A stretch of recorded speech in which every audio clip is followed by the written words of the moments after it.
श्री गणेशाय नमः। श्री सरस्वत्यै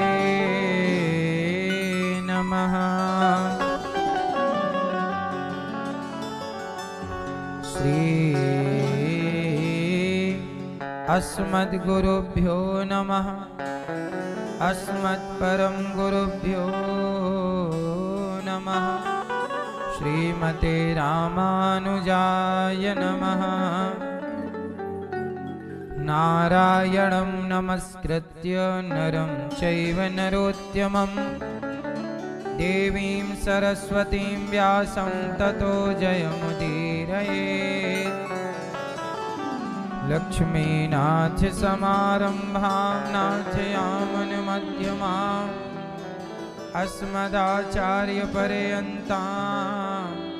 वन्दे गुरु परम्पराम्। जय जय श्री राधारमण, जय जय नवल किशोर, जय गोपी चित चोर प्रभु, जय जय माखन चोर। जय जय माखन चोर, जय जय माखन चोर। राधा मेरी मात है, पिता मेरे घनश्याम, इन दोनों के चरणों में मेरा कोटि कोटि प्रणाम। मेरा कोटि कोटि प्रणाम, मेरा कोटि कोटि प्रणाम। आए हो तो प्रेम से लो हरि का नाम, सब भक्तों को अनिरुद्ध की जय जय राधे श्याम। जय जय राधे श्याम, जय जय राधे श्याम, जय जय सीताराम।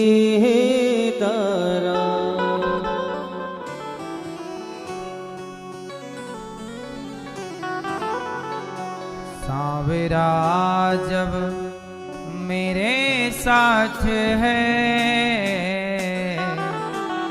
बोलो डरने की क्या बात है। इसके रहते कोई कुछ कहे,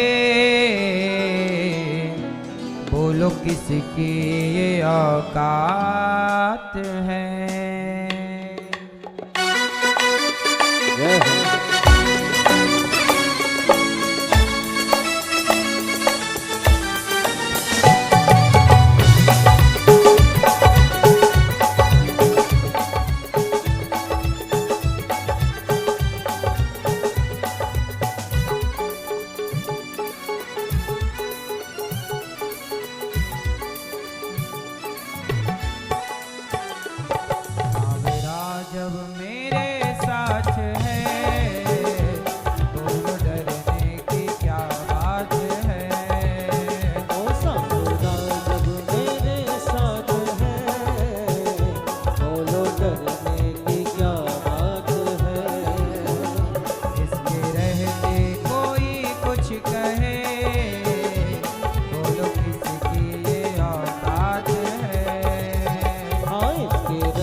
पकड़ा मेरा हाथ है, बोलो डरने की क्या बात है। ओ इसने पकड़ा मेरा हाथ है, बोलो डरने की क्या बात है।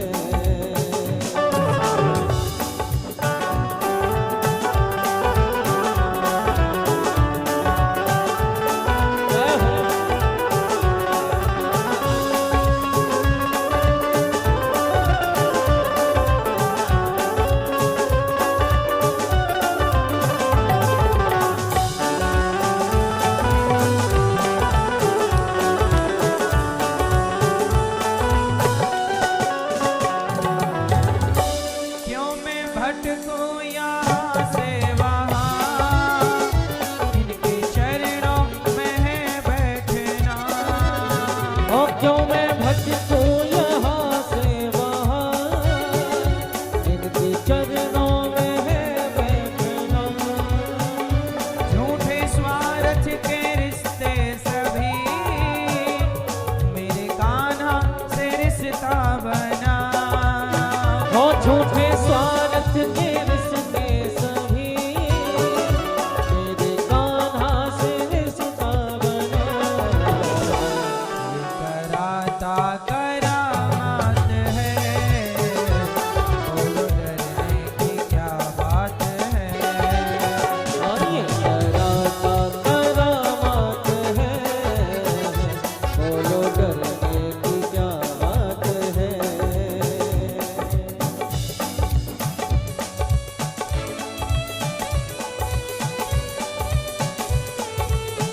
हरि बोल।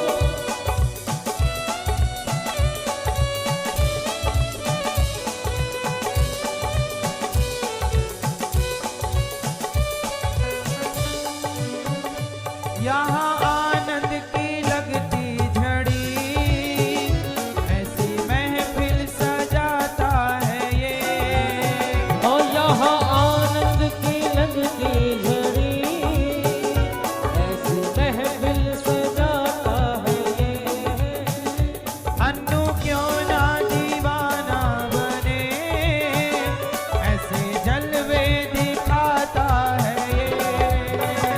हम क्यों ना दीवाने बने, ऐसे जलवे दिखाता है ये। दिल चुराने में विख्यात है, जय हो। दिल चुराने में विख्यात है, इससे डरने की क्या बात है। ओ राज मेरे साथ है, बोलो डरने की क्या बात है। सांवरा जब मेरे साथ है, बोलो डरने की क्या बात है। सांवरा जब मेरे साथ है, बोलो डरने की क्या बात है। इसके रहते कोई कुछ कहे, बोलो किसकी ये औकात है। इसके रहते कोई कुछ कहे, बोलो किसकी ये औकात है। बोलो किसकी ये औकात है, बोलो किसकी ये औकात है।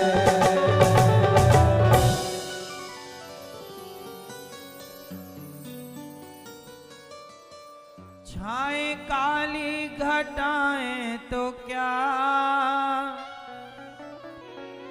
इनकी छतरी के नीचे हूँ मैं।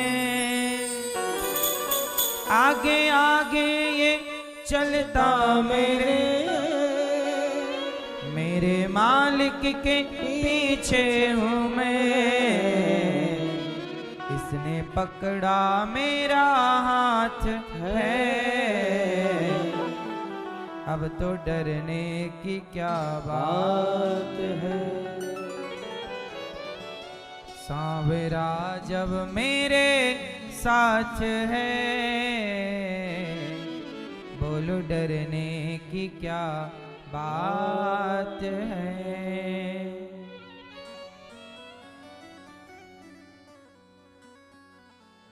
ये भरोसा सदा रखिएगा कि भगवान हमारे साथ हैं।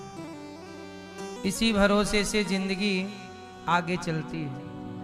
आगे बढ़ने में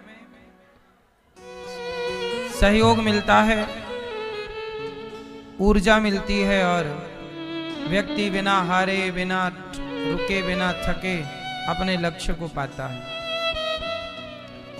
हमारी मैया परीक्षित वन के श्रीमती शकुंतला शर्मा जी,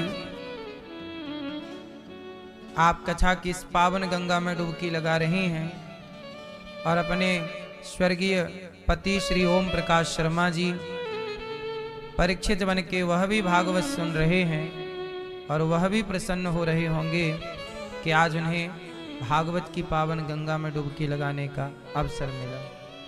आपके पुत्र स्वर्गीय लोकेश शर्मा जी, दूसरे पुत्र स्वर्गीय किशोरी शरण शर्मा जी, बेटी दामाद विशाखा अजय शर्मा जी, प्रीति विष्णु शर्मा जी, दीपिका मयंक शर्मा जी और समस्त शर्मा परिवार जयपुर राजस्थान से आप आए और प्रेम से इस पावन गंगा में डुबकी लगाकर सपरिवार आप अपने जीवन को कृतार्थ कर रहे हैं। मैया ने अपनी 21 पीढ़ी तार ली भागवत से। आपके पुण्य से कितने लोगों को वृंदावन का वास प्राप्त हुआ और यह भागवत की गंगा में डुबकी आप ही नहीं, आपके कारण बहुत लोग कथा सुनकर के जीवन को पावन कर रहे हैं। भगवान सदा आपको सुखी रखें, स्वस्थ रखें। यहाँ भागवत जी के पोथी पाठ भी चल रहे हैं। आज पोथी पाठ अभी कथा के बाद स्टार्ट हो जाएंगे और यहाँ पर आप जितने परिवार पोथी पाठ बिठाने आए हैं, आप बड़े भाग्यशाली हैं। 29 दिसंबर से पुनः भागवत जी के पोथी पाठ बैठेंगे। आप लोग भी अपने पितरों के लिए, पूर्वजों के लिए भागवत जी के पाठ करा सकते हैं, बिठा सकते हैं। जीवन हम सबको मिला है कथा के लिए। कल आपने सुना कि धुंधकारी जैसा महान पापी जिसने अपने माता को, पिता को मारा, वह भी जब भागवत सुना, गौकर्ण जी ने भागवत सुनाई, तो धुंधकारी प्रेत योनि से मुक्त हो गया। जो भागवत सुनता है, चाहे वह जीते जी सुने या मृत्यु के पश्चात सुने, जो जीते जी सुन रहे हैं वो तो जीते जी मुक्त होंगे। जो मृत्यु को प्राप्त हो चुके हैं, यदि उनके नाम से भी ये भागवत कराई जाए तो उनकी भी सदगति होती है। कोई यदि प्रेत योनि में, अन्य योनियों में चला गया है तो वह मुक्त हो जाता है। इसलिए जीवन में एक बार जीते जी भागवत अवश्य सुन लेनी चाहिए। जो भागवत सुनता है उसकी कभी दुर्गति नहीं होती। यमराज जी की भी इतनी ताकत नहीं है कि वह भगवान के भक्त को यमपुरी के कष्ट दे सके, नरक के कष्ट दे सके। भागवत जी की बड़ी महिमा है। धुंधकारी भागवत सुन के प्रेत योनि से मुक्त हो गया। गौकर्ण जी ने पूछा कि कैसे हुआ? बोले मैं तो प्रेत बन गया, भटक रहा था, पर भागवत सुनी, मुक्त हो गया।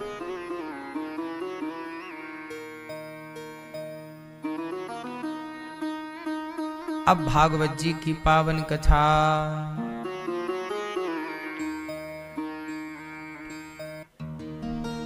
जन्माद्यस्य यतोऽन्वयादितरतस् चार्थेष्वभिज्ञः स्वराट् तेने ब्रह्म हृदयादिकवये मुह्यन्ति यत्सूरयः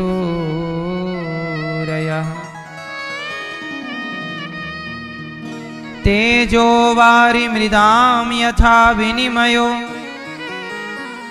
यत्र त्रिसर्गो मृषा धाम्ना स्वेन सदा निरस्तकुहकम् सत्यं परं धीमहि।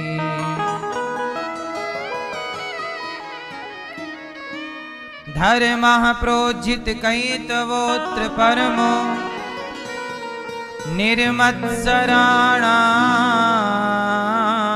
सता वेद्यं वास्तवमत्र वस्तु शिविदं तापत्रयोन्मूलनम्। श्रीमद्भागवते महामुनिकृते किं वा परैरीश्वरः सद्यो हृद्यवरुध्यतेऽत्र कृतिभिः शुश्रूषुभिस्तक्षणात्। निगमकल्पतरोर्गलितं फलं सुखमुखादमृतद्रवसंयुतम्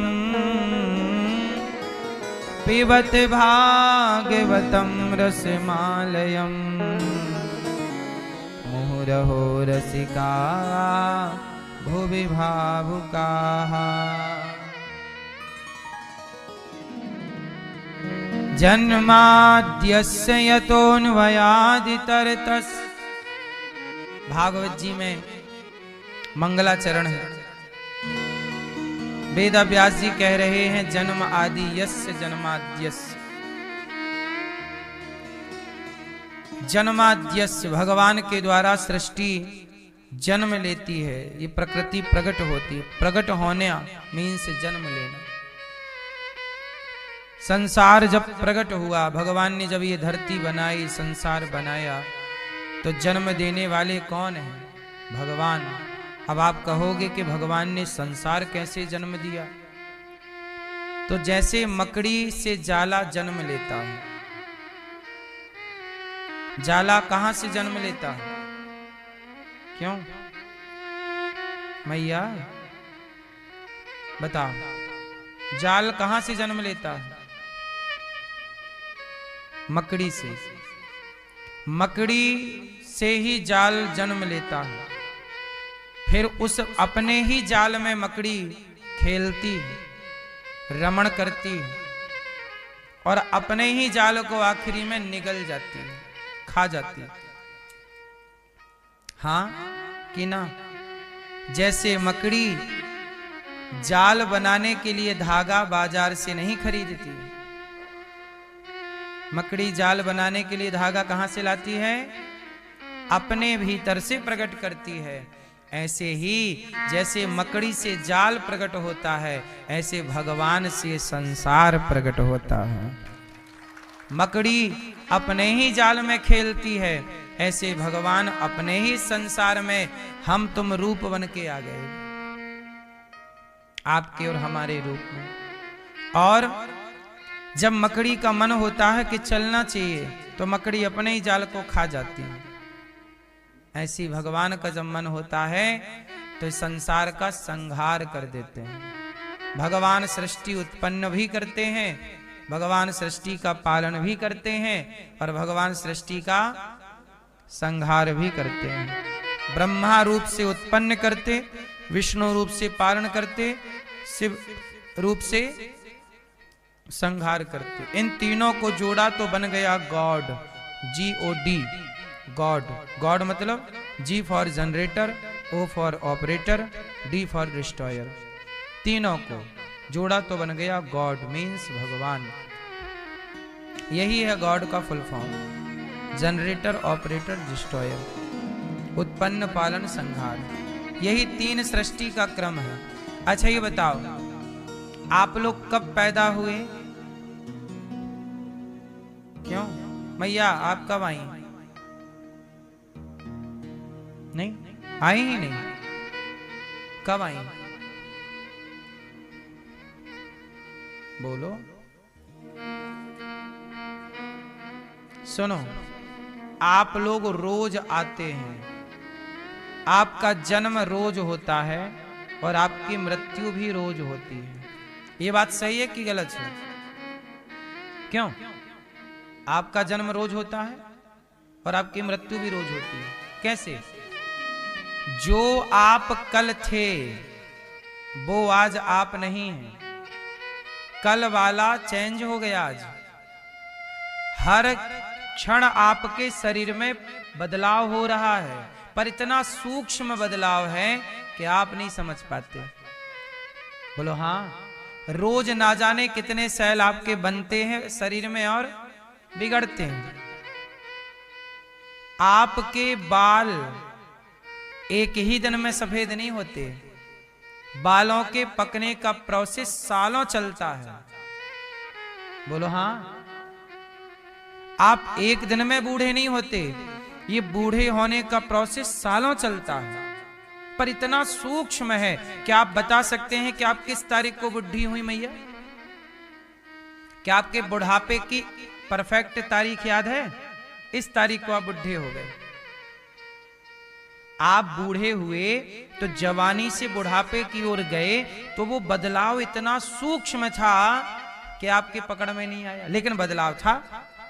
आपका बुढ़ापा, आपकी जवानी मर गई, आपका बुढ़ापा आ गया, तो एक मर रहा है, एक जन्म ले रहा है। जो आप कल थे वो आज नहीं है, कल से आज में आपकी बॉडी में बदलाव हो चुका।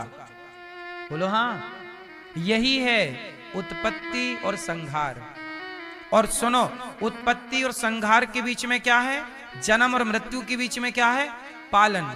तो आपका हर क्षण पालन हो रहा है। कैसे पालन हो रहा है? आपका पालन कौन कर रहा है? आपका पालन कौन कर रहा है? कौन? भगवान। कैसे कर रहे हैं? सुनो, आपका पालन हो रहा है कि आपकी आंखें देख पा रही हैं, कान सुन पा रहे हैं, खाने के लिए। अच्छा ये बताओ, आप जो कुछ भी खाते हो वो कौन बनाता है? मम्मी बनाती है। ये अच्छा है। आप जो कुछ भी खाते हो वो कौन बनाता है? जैसे माँ ने तो चावल बना दिया, पर चावल को किसने बनाया? माँ ने तो रोटी बना दी, पर रोटी आटे से बनी और आटा गेहूं से बना, गेहूं किसने बनाया? आप जो कुछ भी खाते हैं वो ईश्वर ही आपको खाना देते हैं। बोलो हाँ। प्रकृति आपका पालन कर रही है कि नहीं? हर क्षण आपका। अच्छा ये बताओ, आप पानी पीते हैं कि नहीं? तो पानी आपके घर पे बनता होगा है? पालन कौन कर रहा है आपका? अच्छा, हवा कौन देता है आपको? ऑक्सीजन आप पड़ोसी देता होगा। ऑक्सीजन कौन देता है?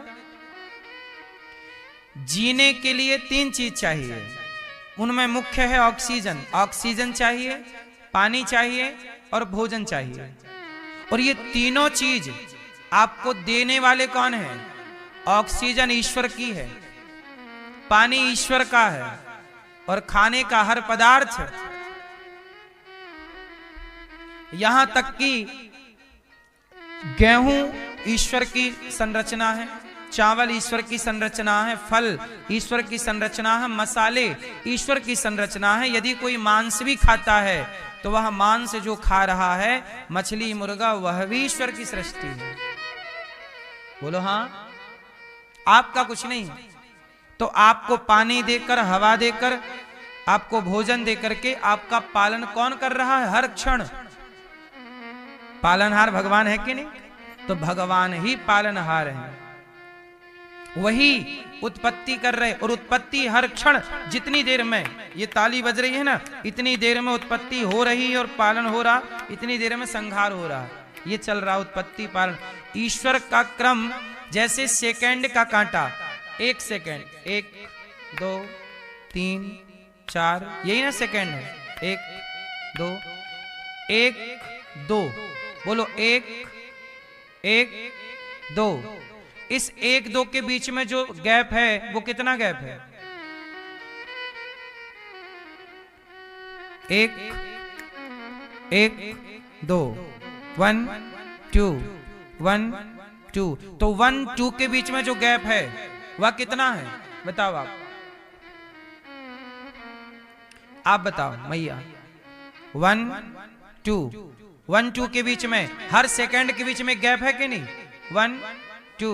इस गैप, कितना बड़ा गैप है ये? आप बताओ। है? सेकंड तो हम बोल ही रहे हैं, सेकंड से भी नीचे क्या होता है? हैं? वह 100 पॉइंट है, 1 2, इसके बीच में 100 पॉइंट हैं। हाँ या ना? ये मोबाइल पे होता है फंक्शन, आप लगाइए तो दिखेगा। 100 पॉइंट जब होते हैं तब 1 सेकंड, 100 पॉइंट का 1 सेकंड होता है। 60 सेकंड का 1 मिनट होता है। बोलो हाँ, 1 सेकंड कितने पॉइंट का होता है? 100 पॉइंट का 1 सेकंड।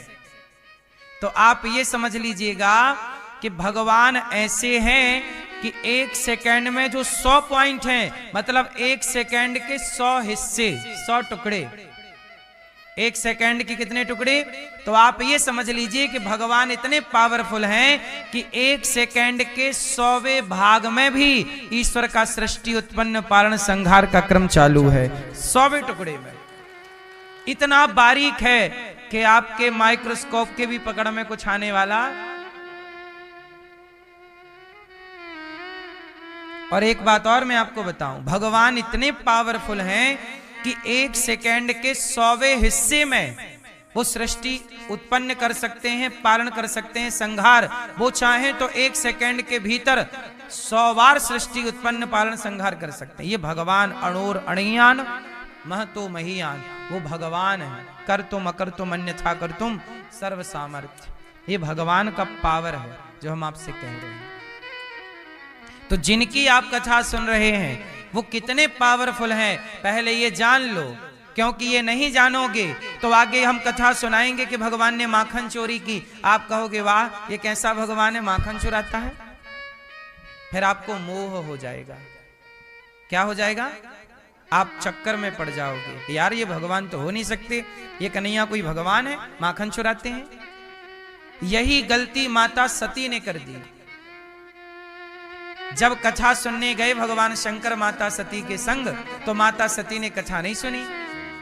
वो यहां वहां देखती रही, ऐसे जैसे आप लोग कई बार सावधानी से कथा नहीं सुनते, मोबाइल चलाएंगे, कहीं ये देखेंगे, कहीं वहां देखेंगे, यहां देखेंगे, उठेंगे बैठेंगे। ऐसे माता सती यहां वहां देखती रही और कथा नहीं सुनी।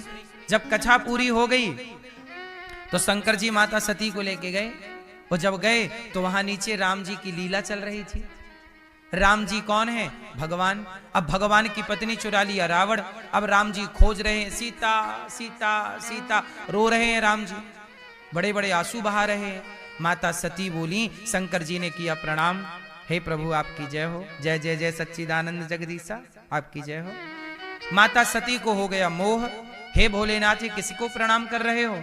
शंकर जी बोले ये भगवान है जिनकी अभी अभी आपने कथा सुनी है। माता सती बोली नहीं, ये तो भगवान हो ही नहीं सकते। जिन्हें खुद की पत्नी का पता ना हो वो भगवान कैसे हो सकता है? जिन्हें खुद की पत्नी का पता ना हो वो भगवान कैसे हो सकता है? ये देखो, ये माता जी को क्या हो गया? क्या हो गया? बोलो, मोह हो गया। भगवान को ना जानना ही मोह है। ईश्वर को ना जानना ही मोह है। माता सती बोली ये कैसे भगवान है? अच्छा ये क्यों डाउट हुआ? माता सती को भगवान पर संदेह हो गया, डाउट हो गया। क्यों? क्योंकि ठीक से कथा, जो भगवान पलक झपकाएं तो सृष्टि समाप्त हो जाए, पलक खोलें तो सृष्टि उत्पन्न हो जाए, जो करोड़ों ब्रह्मा को पैदा करने की ताकत रखते हैं वो भगवान, जिनके बारे में लिखा है ब्रह्मांड निकाया निर्मित माया रोम रोम, एक एक रोम पर ब्रह्मांड लटक। भगवान के एक रोम पर ब्रह्मांड, एक एक रोम पर ब्रह्मांड, करोड़ों ब्रह्मांड। ब्रह्मांड निकाया निर्मित माया रोम रोम प्रतिवेद कह। अब बताइए वो भगवान जिनके रोम रोम में ब्रह्मांड लटक रहा है, वो भगवान अपनी पत्नी के लिए रो रहे हैं। और जब वो लीला रोने की करेंगे तो हम जैसे लोग, मूर्ख लोग, तो सोचेंगे ना कि ये कैसा भगवान है। बताओ, भगवान तो ऐसे होते नहीं है कि पत्नी के पीछे रोएं, माखन चोरी करें। चोरी भगवान चोरी कर सकता है? लेकिन भगवान की लीलाएं ऐसी हैं कि कई बार आपको संदेह हो जाता है। इसलिए भारत में दुनिया भर में लोग क्या कहते हैं, अरे बोले भगवान तो है ही नहीं। कुछ लोग क्या कहते हैं, भगवान तो अजन्मा है, वो कोई जन्म थोड़ी लेगा। कुछ लोग हैं जो राम को भगवान नहीं मानते, कृष्ण को भगवान नहीं मानते। क्यों? माता सती नहीं समझ पाई जिनको, उनको आज का कामी क्रोधी व्यक्ति समझ पाएगा? क्यों? भगवान सबके समझ में आ जाए तो फिर सबके समझ में भी तो नहीं आता ना मेरी मां। क्यों? ईश्वर सबके समझ के परे है, किसी किसी की समझ में आता है। वरना बड़े बड़े ज्ञानी रावण की समझ में नहीं आए, हिरण्याक्ष हिरण्यकशिपु की समझ में नहीं आए, लेकिन तनिक से प्रहलाद की समझ में आ गए। तनिक से प्रहलाद जी की समझ में आ गए, तनिक से ध्रुव जी की समझ में आ गए। अनपढ़ शबरी की समझ में आ गए, पर पढ़े लिखे रावण की समझ में,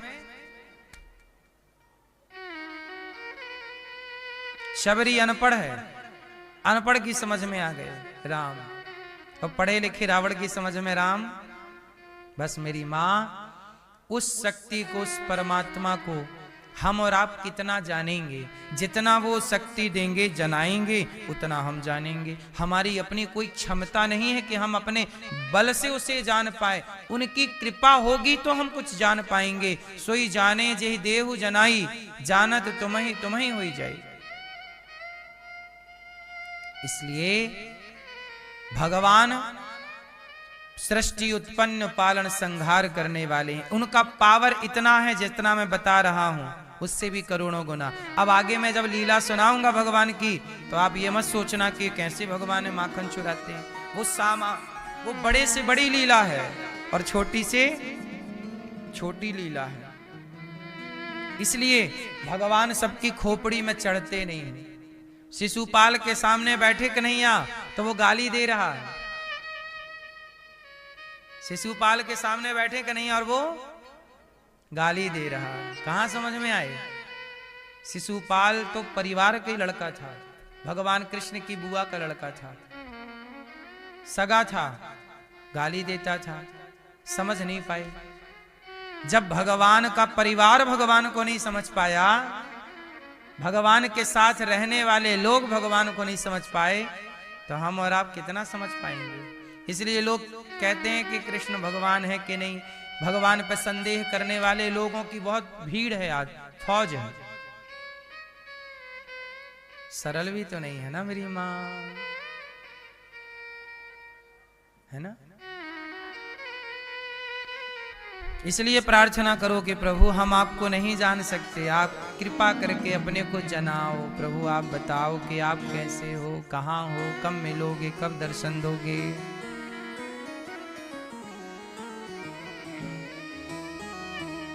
भगवान के 24 अवतारों का वर्णन भागवत जी में है। सुखदेव जी कहते हैं, परीक्षित जी, भगवान ने अनेक समय पर अनेक अवतार लिए। कौन कौन से अवतार लिए? नारायण नारद हरि, कपिल देव श्री राम, हंस हयग्रीव मोहिनी, दत्तात्रेय सुखधाम, नरसिंह वामन व्यास जी, ऋषभ देव कुमार, यज्ञ पुरुष धनवंतरी, बुद्ध कल के अवतार। भगवान के अनेक अवतार। अवतार क्यों लिया? अच्छा मैं ये बताओ, भगवान को अवतार क्यों लेना पड़ा? क्यों? आप बताओ बेटा, भगवान को अवतार क्यों लेना पड़ा? बताओ। हैं? क्यों लेना पड़ा? धर्म की जब जब हो ये धर्म की हानि, बाढ़हि असुर अधम अभिमानी। परित्राणाय साधूनां विनाशाय च दुष्कृतां धर्म संस्थापनार्थाय संभवामि युगे युगे। यदा यदा हि धर्मस्य ग्लानिर्भवति भारत अभ्युत्थानम धर्मस्य तदात्मानं सृजाम्यहम्। भगवान कब कब अवतार लिए? जब जब भगवान को अवतार लेने की जरूरत पड़ी। राम का अवतार क्यों लिया? धर्म की हानि रावण कर रहा था। कृष्ण का अवतार क्यों लिया? धर्म की हानि दुर्योधन, दुशासन और कंस कर रहा था। जहां धर्म की हानि होती है, इसका सीधा सार्थ ये निकालो कि धर्म के रक्षक आप और हम नहीं हैं, धर्म के रक्षक भगवान ही हैं। धर्म के रक्षक कौन? अच्छा, धर्म के रक्षक भगवान हैं, इसका मतलब ये नहीं है कि हम धर्म पर ना चलें। अच्छा एक बात बताओ, भरी सभा में जब द्रौपदी के कपड़े उतारे गए, वहां पर साक्षात धर्म बैठे थे। कौन बैठा है? धर्मराज युधिष्ठिर। बोलो हां, धर्मराज युधिष्ठिर धर्म बैठा है वहीं और अधर्म हो रहा है। और ऐसा अधर्म हुआ कि उस अधर्म को धर्म भी नहीं रोक पाया। बोलो हां, ऐसा अधर्म हुआ कि उस अधर्म को किसने नहीं रोका? धर्म ने भी नहीं रोका। सोचिए, जहां धर्मराज स्वयं बैठे हैं, जहां धरती के सबसे बड़े दिग्गज पितामह भीष्म बैठे हों, गुरु द्रोणाचार्य बैठे हों, वहां धर्म हो रहा है, द्रौपदी का अपमान हो रहा है। लेकिन उस अधर्म को रोकने की ताकत किसी में नहीं है। किसने रोका? धर्म के पास भी अधर्म को रोकने की ताकत नहीं है। अधर्म को रोकने की ताकत केवल भगवान में है। भगवान आए, रक्षा की। इसलिए कहता हूं, किसी के भरोसे ना रहो। द्रौपदी के पति तो धर्मराज हैं, द्रौपदी के पति तो गांडीवधर हैं, द्रौपदी के पति तो सबसे बलवान धरती के भीम भैया है, गदाधर। सब के होते हुए द्रौपदी की लाज कोई ना बचा पाया। द्रौपदी ने किसे पुकारा? भगवान को। किसने रक्षा की? जिन्होंने भगवान द्रौपदी की रक्षा जिन्होंने की, जिन्होंने द्रौपदी की रक्षा की, वही आपकी और हमारी भी रक्षा करेंगे। इसलिए द्रौपदी की तरह पुकारी है उन्हें, हे प्रभु, हे नाथ, हे द्वारिकाधीश, हे कृष्ण, आप ही हमारे रक्षक। हम किसे पुकारें? किससे उम्मीद है? इसलिए पहली बार में ही भगवान को पुकारिए, हे प्रभु रक्षक। और जब भगवान रक्षक बनते हैं तो बड़े बड़े बलवानों के भी बल काम, 10,000 हाथियों का बल था दुशासन का, थक गया। 12 हाथ की साड़ी ना खींच पाया। बोलो हाँ।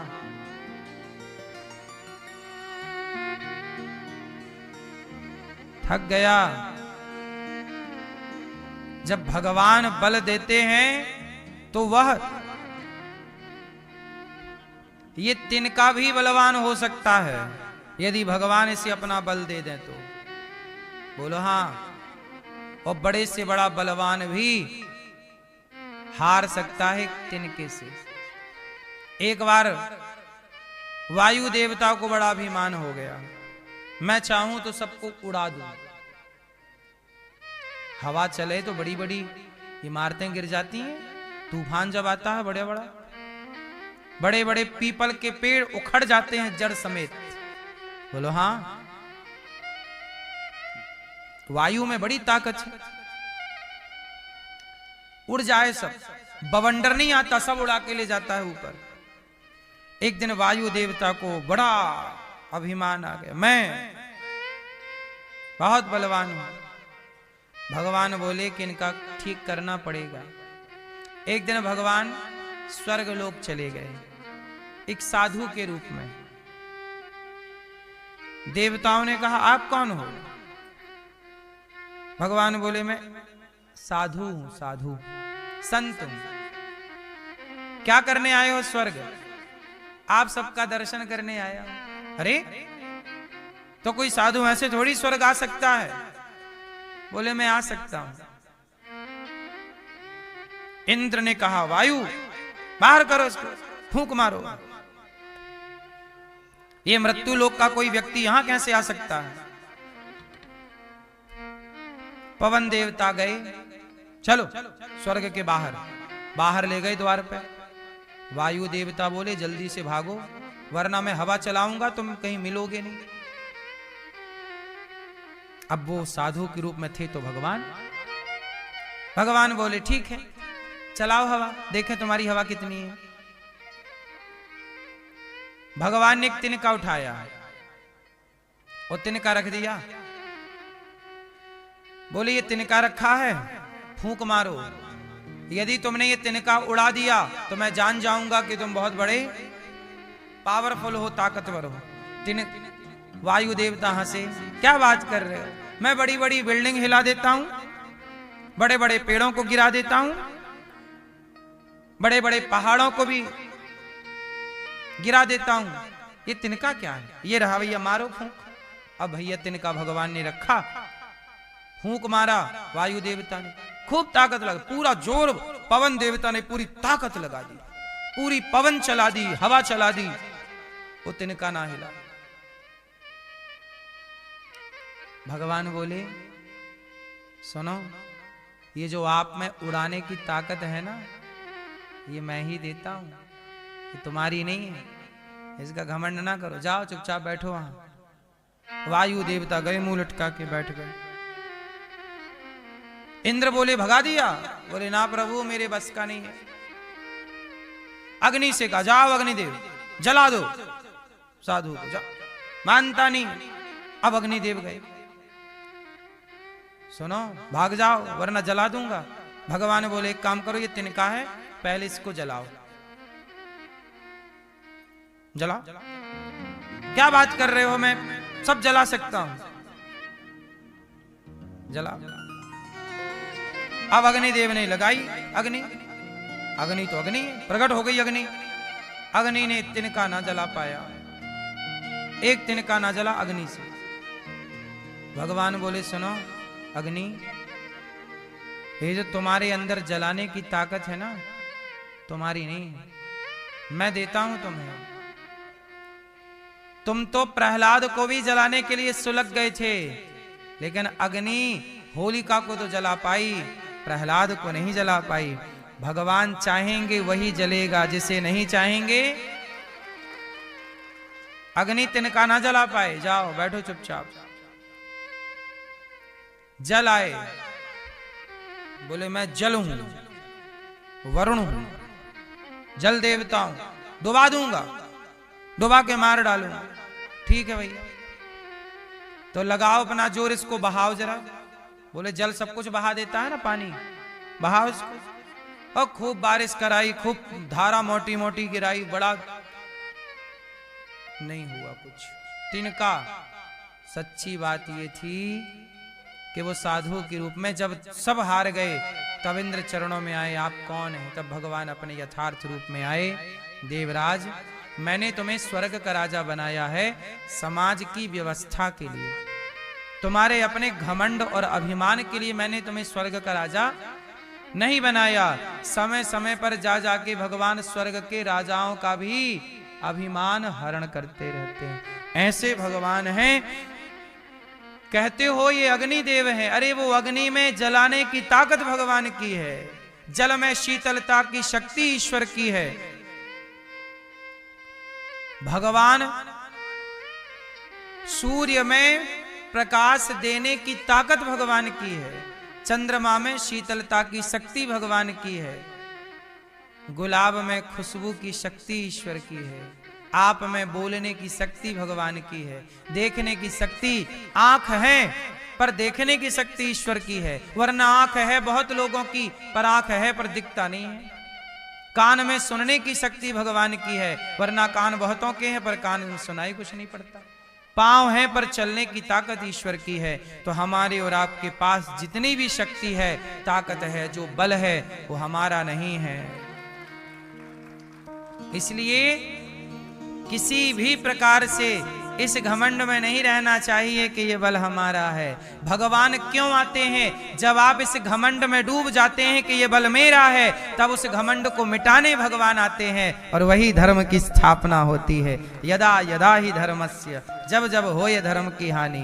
धर्म की हानि क्या होती है? जब आप ये मान लेते हैं कि मैं करता हूं, मैंने किया, तब धर्म की हानि होती है। और धर्म का उत्थान कब हो जाता है? जब आप ये मान लेते हैं कि मैं नहीं, भगवान है।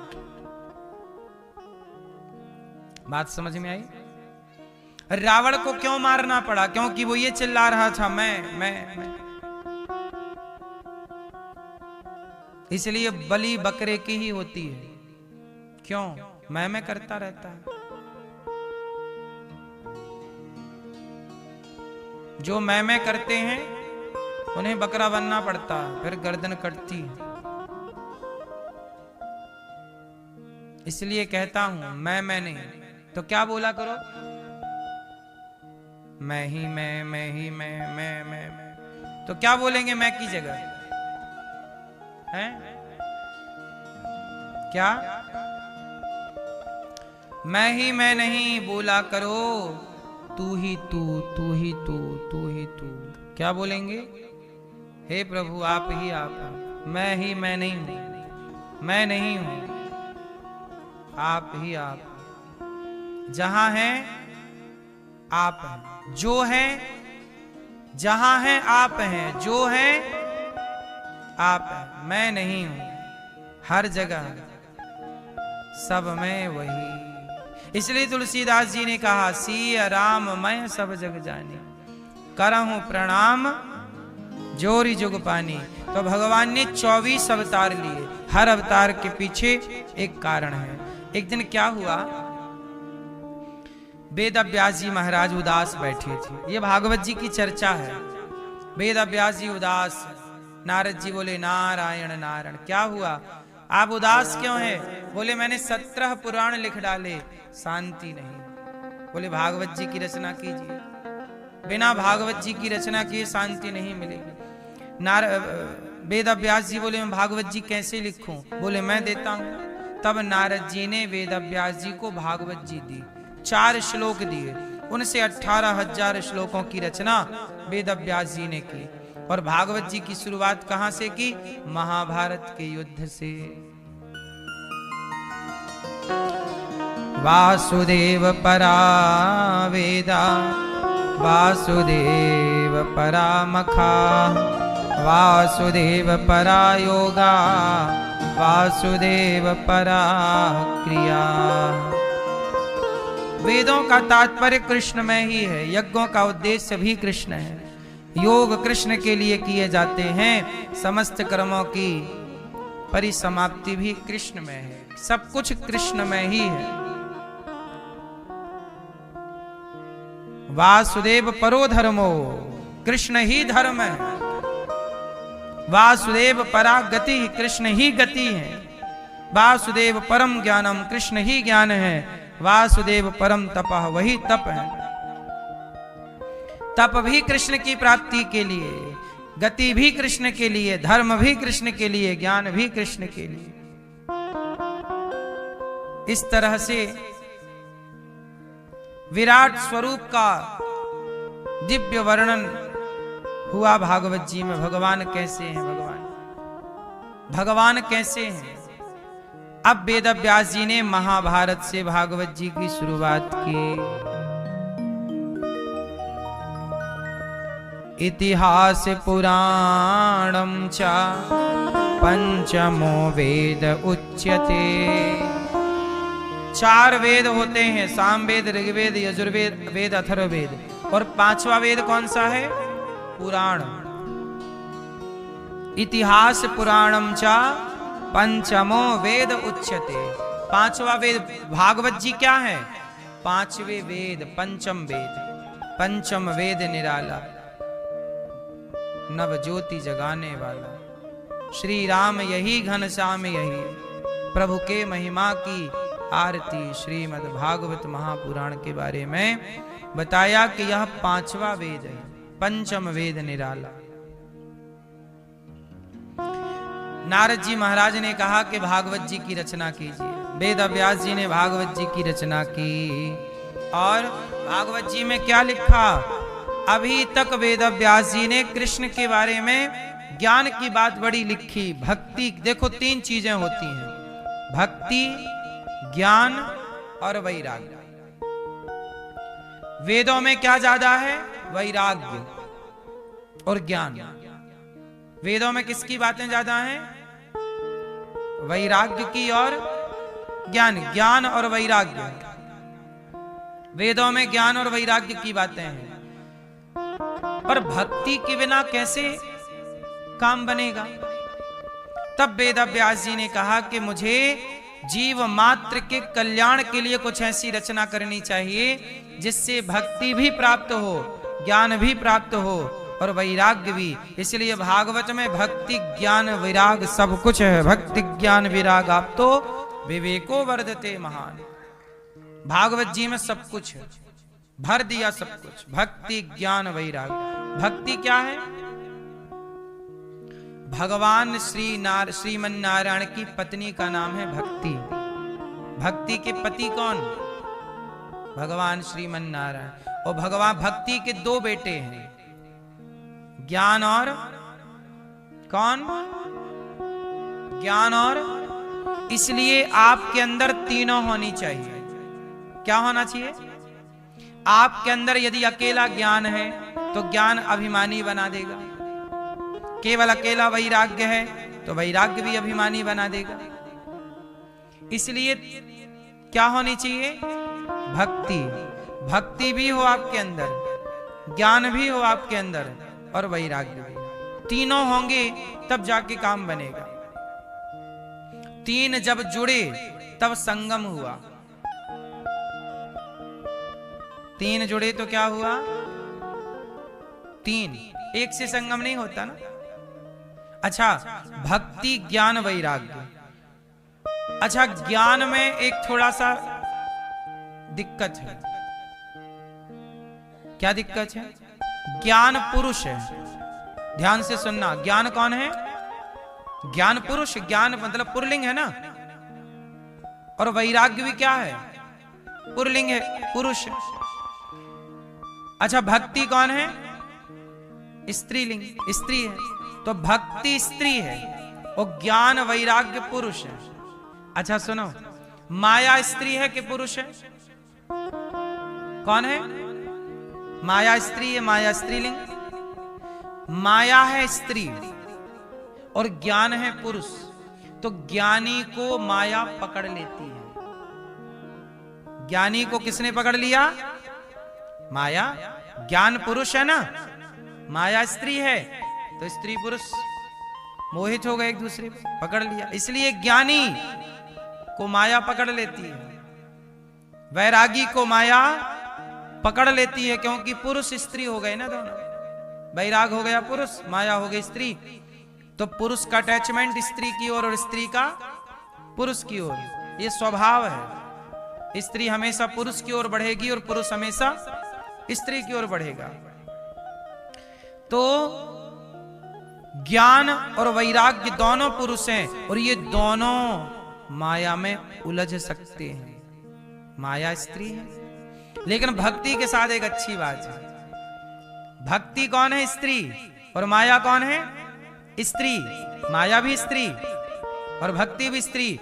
और दोनों स्त्री यदि हैं तो स्त्री स्त्री पे मोहित नहीं होती। इसलिए भक्ति पर माया का प्रभाव नहीं पड़ता। इसलिए भक्त लोग माया से बच जाते हैं और ज्ञानी माया में उलझ जाता है। इसलिए रावण ज्ञानी था तो माया में उलझ गया, लेकिन विभीषण भक्त थे तो माया पकड़ ना पाई। बोलो हाँ।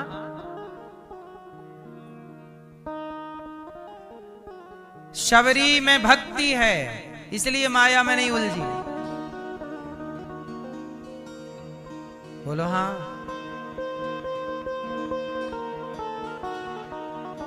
गुरु द्रोणाचार्य में ज्ञान है तो माया में उलझ गए।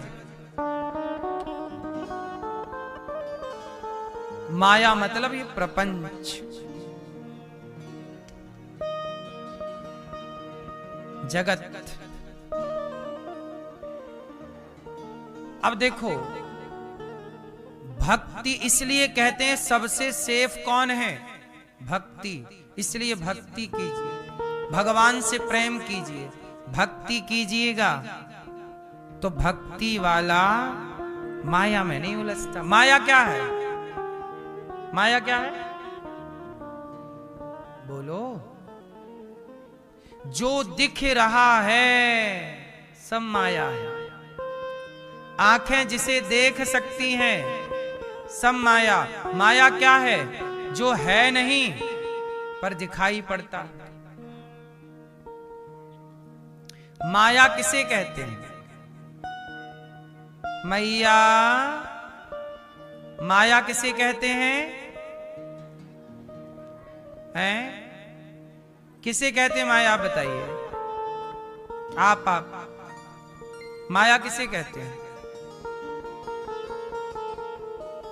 बैठे बैठे बताइए।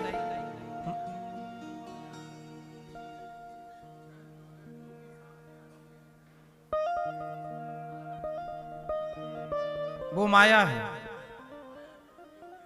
धन दौलत माया है। और क्या है माया? सुनो, अब आपने बोला है, अब ध्यान से सुनिएगा। माया क्या है? इसे जान लेना इतना भी सरल नहीं है, पर फिर भी आपको जनाने की कोशिश ये दास करेगा। माया क्या है? जो है नहीं।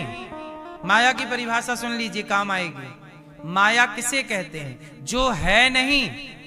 बोलो, जो है नहीं पर दिखाई दे। जो है नहीं, है ही नहीं, जो है नहीं पर दिखती है या दिखता है, वो माया है। बताओ वो क्या चीज है जो है नहीं पर दिखती है? बताओ वो क्या है जो है नहीं? आप बताओ भैया, वो क्या है जो है नहीं पर दिखाई दे? माया तो है, उसे परिभाषित ही तो करना है जगत में। वो क्या है जो है नहीं पर दिखाई दे? सत्य। ऐसे हवा में लाठी मारते रहो, कहीं तो लगेगी। इसलिए ध्यान से कथा सुनिए। अब सुनो, वो क्या है जो है नहीं पर दिखता है? जैसे आप रास्ते में चलते हो, सड़क में गाड़ी से, तो कई बार ऐसा लगता है कि सड़क में आगे पानी भरा है, पर जब आप वहां जाते हैं तो वहां पानी दिखता है, दिख रहा है, पर है नहीं। मृगमारीचिका, ये भ्रांति अक्सर वहां होती है जहां रेत ज्यादा है। रेगिस्तान में ऐसा लगता पानी भरा है, सूर्य का प्रकाश जब चमचमाता है ना रेत से टकरा करके, तो ऐसा लगता